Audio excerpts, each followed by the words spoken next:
अगर आप भी लाइव एक्शन मूवीज और टीवी शोज देख देख के बोर हो चुके हैं और कुछ नया और यूनिक देखना चाहते हैं तो आज की इस वीडियो में हम आपको रेकमेंड करने वाले हैं 10 बेहतरीन एनिमे सीरीज। बट ऐसी वैसी एनिमे सीरीज नहीं, बल्कि कुछ खास, यूनिक और दिमाग घुमा देने वाली, वो भी शॉर्ट एंड लिमिटेड सीजन्स के साथ, जो एनिमे वर्ल्ड के अंदर घुसने का आपका एक बेहतरीन एंट्री पॉइंट भी बन सकती हैं। और आज की वीडियो हम कोलैबोरेशन में बना रहे हैं beyond the panel YouTube channel के साथ, जहां पर आर्यन एनिमे से जुड़ी हुई कई सारी बेहतरीन फैक्ट्स, थ्योरीज और रिकमेंडेशन चैनल पर लाते रहते हैं। तो इस वीडियो के बाद उनके चैनल को जरूर चेकआउट करिएगा। फिलहाल के लिए हे गाइस, मेरा नाम है पंकज सागर और आपका स्वागत है गेमों को हिंदी के एक और फ्रेश वीडियो में। Now without wasting any more time, let's get started.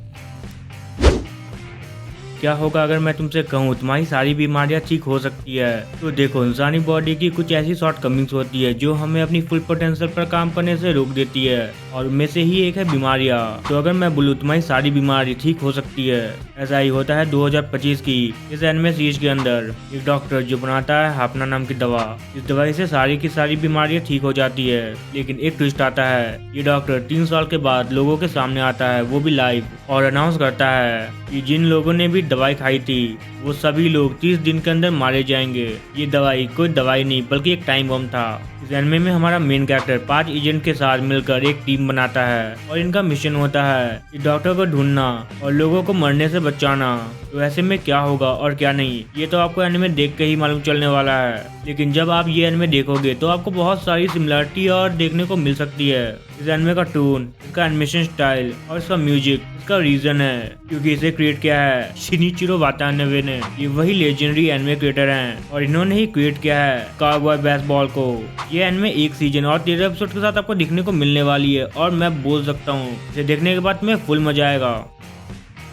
अगर आप कुछ ऐसा चाह रहे हैं जो कम्प्लीटली डिफरेंट और अनप्रेडिक्टेबल हो, तो आपको डैन द डैन को ट्राई जरूर करना चाहिए। आज से पहले या तो सिर्फ और सिर्फ एलियंस या तो सिर्फ और सिर्फ घोस्ट वाली कहानी आपने देखी होंगी, लेकिन ये कहानी थोड़ी अलग है और फॉलो करती है मोमो को, जो भूतों और स्पिरिट्स में बिलीव करती है। वहीं पर ओकारुन एलियंस में बिलीव करता है। दोनों एक दूसरे को गलत साबित करना चाहते हैं, लेकिन जल्द ही रियलाइज करते हैं कि एक्चुअली ये दोनों ही असली होते हैं, और कहानी भर जाती है सुपरनैचुरल बैटल और बिजार क्रीचर्स से। कहानी में कई सारे इमोशनल मोमेंट्स भी हैं, लेकिन जैसा कि नाम है डैन द डैन, ये सीरीज काफी ज्यादा अपने फास्ट पेस, एनिमेशन और एक्शन स्टाइल के लिए जानी जाती है। अब अगर आपको भी टिपिकल शोनन एनिमे के अलावा कुछ और एंजॉय करना है तो 2 सीजन 12 एपिसोड ईच के साथ आप इसे जरूर एंजॉय कर सकते हैं। तो काइजू नंबर 8 कोई आम एनिमे सीरीज नहीं है। इस एनिमे सीरीज के अंदर गॉडजिला जैसे मॉन्स्टर का दिखना कॉमन है, और उसी से निपटने के लिए यहाँ पर स्टैब्लिश की जाती है Japanese anti kaiju defence force. और इसी का पार्ट बनने का सपना देखता है हमारा काफका हिबिनो, जो बचपन से ही अपनी दोस्त के साथ इसका हिस्सा बनना चाहता था। लेकिन जब एक काइजू का पैरासाइट उसे काट लेता है तो वो खुद एक काइजू यानी एक मॉन्स्टर में बदल जाता है, और उसके बाद उसकी लाइफ बिल्कुल चेंज हो जाती है।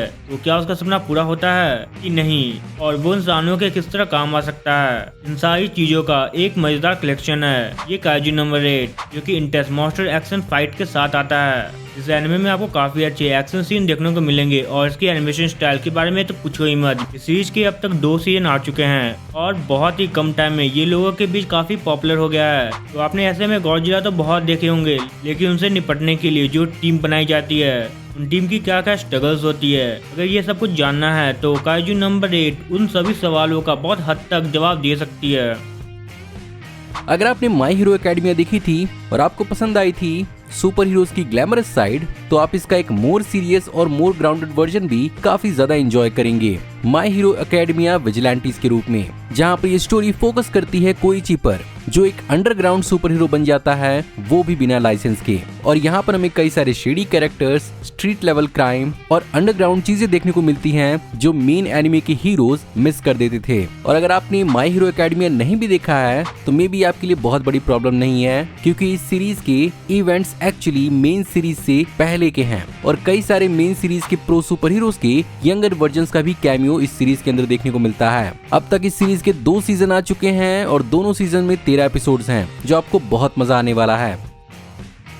एक छोटा सा आइलैंड और एक लड़की की डेथ। हमारा मेन कैरेक्टर जब अपनी चाइल्डहुड फ्रेंड ओशियो के फ्यूनरल के लिए वापस आता है तो उसे पता चलता है कि ओशियो की डेथ कोई नॉर्मल नहीं थी। उसके गले के निशान साफ साफ बता रहे थे कि उसे मारा गया है। लेकिन असली हॉरर यहाँ से स्टार्ट होती है। इस आइलैंड पे लोग कहते हैं कि अगर तुम किसी शैडो को देख लो तो तुम्हारी डेथ फिक्स है। और फिर क्या था, हमारा मेन कैरेक्टर अपने ही डेथ को देख लेता है, पर ट्विस्ट, वो मरने के बाद दोबारा जिंदा हो जाता है। यहाँ टाइम रिवाइंड होने लगते हैं और हर बार मिस्ट्री और भी डार्क हो जाती है। तो कौन है ये शैडो और उसी क्या सच में मर चुकी है? तो अगर तुम्हें सच जानना है तो तुम्हें ये एनिमे देखना होगा। इस एनिमे के बस एक ही सीजन आए हैं, वो भी 13 एपिसोड के। तो अगर तुम्हें मिस्ट्री सस्पेंस देखना पसंद है तो ये एनिमे तुम्हारे लिए ही है।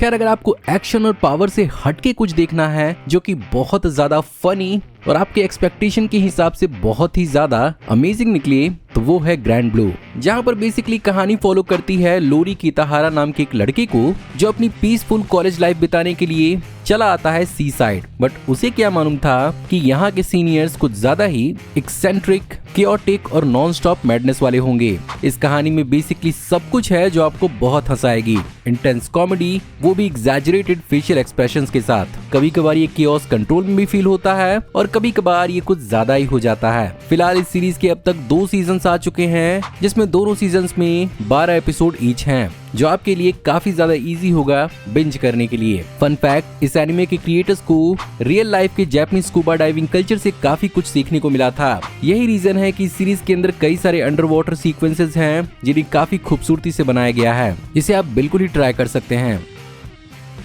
तो एनिमे में माइथोलॉजिकल स्टोरीज, एक्शन और रोमांस तो तुमने देखा ही होगा। तो जो एनिमे मैं बताने वाला हूँ वो देखकर तुम्हें मजा आ जाएगा।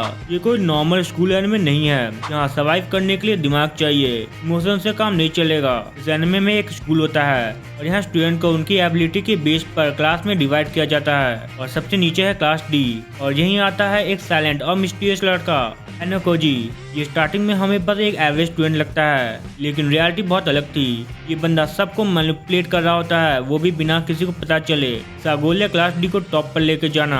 ये बंदा फ्रेंडशिप को भी एक वेपन की तरह यूज करता है। ये तुम्हें कभी भी फ्रंट पर देखने को नहीं मिलेगा, लेकिन हर गेम का मास्टरमाइंड यही है। तो मैं तुम्हें ज्यादा स्पॉइलर नहीं देना चाहता हूँ। तो अगर तुम इस पर टाइम खर्च करना चाहते हो तो इस सीरीज के अभी तक 3 सीजन आ चुके हैं और हर सीजन में 13 एपिसोड हैं। तो अगर आपने देखी है तो हमें कमेंट पर जरूर बताएं कि आपको ये सीरीज कैसी लगी थी। खैर, इन सब के अलावा एक बेहतरीन साइकोलॉजिकल थ्रिलर हर किसी को पसंद होता है, और वो एक एनिमे के रूप में हो, वो भी with a serious and mysterious tone, तो उससे अच्छा क्या हो सकता है। ऐसी ही कहानी है टेरर ऑफ रेजोनेंस, जो 2 मिस्टीरियस कैरेक्टर्स 9 और 12 पर रिवॉल्व करती हैं, जो टेररिस्ट हैं और टेररिस्ट एक्टिविटी करते हैं थ्रू आउट टोक्यो। लेकिन वो आगे चल के केओस के बजाय क्रिप्टिक क्लूज छोड़ना शुरू कर देते हैं पुलिस के लिए। और जब इन्वेस्टिगेशन चालू होती है तो धीरे धीरे पता चलता है असली कहानी ट्रॉमा की, आइडेंटिटी की और डार्क सीक्रेट की। और लैजरस के बाद ये इस लिस्ट की दूसरी एनिमे है जिसे सिनिचिरो वातानाबे ने क्रिएट किया है। 1 सीजन और 11 एपिसोड के साथ ये एक शॉर्ट एंड पावरफुल वॉच हो सकती है आपके लिए। एक नॉर्मल सा लड़का, लेकिन इसके पास है एक टाइम की पावर। यह है सातोरू। जब भी कोई बुरा एक्सीडेंट होने वाला होता है उसका टाइम ऑटोमेटिकली थोड़ा पीछे चला जाता है। लेकिन एक दिन सब कुछ चेंज हो जाता है और उसकी माँ की डेथ हो जाती है और सारा ब्लेम उस पर आता है और यहीं पर उसकी टाइम की पावर एक्टिव हो जाती है। लेकिन इस बार मिनट नहीं बल्कि 18 साल पीछे।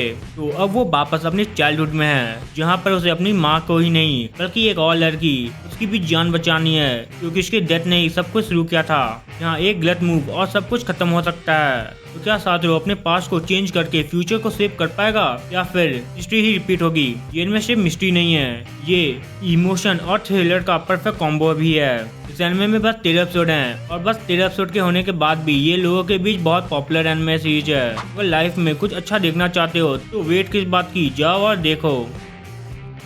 सोच के देखिए, एक ऐसा हीरो जो एक दुनिया का सबसे डेडली असैसिन है, लेकिन वो सब कुछ छोड़ देता है अपने प्यार और परिवार के लिए। नहीं, मैं यहाँ पर जॉन विक की बात नहीं कर रहा, क्योंकि यहाँ कहानी सैड नहीं बल्कि समवॉट सेटिस्फाइंग हो चुकी है। अपना हीरो रिटायर हो चुका है और वो एक शॉपकीपर बन चुका है और अपने पुराने फिट दिनों के बजाय अब वो ओवरवेट हो चुका है, लेकिन उसके अंदर की किलिंग इंस्टिंक्ट अब भी वैसे ही जिंदा है। और उसकी पुरानी दुश्मनी उसे चैन से जीने नहीं देती। ऐसे में वो इन सब के बीच अपने परिवार का किस तरह से ख्याल रखता है, किस तरह से अपने दुश्मनों से निपटता है और अपनी कन्वीनियंट शॉप को किस तरह से चलाता है, इन सब का एक फनी कॉकटेल अगर आपको चाहिए तो साकामोतो डेज आपके लिए बहुत बढ़िया साबित हो सकती है, जिसका अभी एक ही सीजन रिलीज हुआ है और इसमें 22 एपिसोड्स हैं।